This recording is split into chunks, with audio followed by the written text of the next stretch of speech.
আসসালামু আলাইকুম রহমতুল্লাহ। আশা করি সবাই ভালো আছেন। তো আজকের এই ভিডিওতে আমি আপনাদেরকে দেখাবো যে কীভাবে আপনারা আপনাদের যে ক্ষেত কলমি শাক আছে সেই শাকের ফলন বৃদ্ধি করবেন। ফলন বৃদ্ধি করা মানে যে এগুলা বেশি পরিমাণ কীভাবে আপনি উৎপাদন করবেন।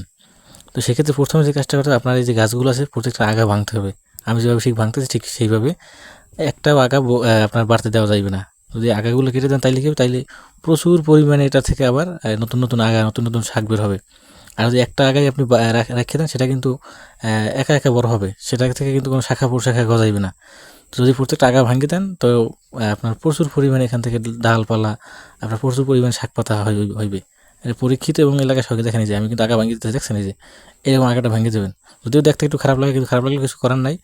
এখান থেকে প্রচুর পরিমাণে আপনার শাক বের হবে, মানে চতুর্দিক থেকে এটা শাক বের হবে এবং আপনি কল্পনাও করতে পারবেন না যে কী পরিমাণ শাক বের হয়। প্রত্যেকটা কলমি শাকের আগা ভাঙিয়ে দেবেন এবং রেজাল্টটা আশা করা যায় যে 8 থেকে 10 দিনের ভিতরে আপনি পরিপূর্ণ রেজাল্টটা পাবেন। আমি যে কথাটা বললাম আসলে এটা কার্যকর কিনা আপনার ট্রাই করে দেখেন, দেখবেন ইনশাল্লাহ ভালো রেজাল্ট পাবেন।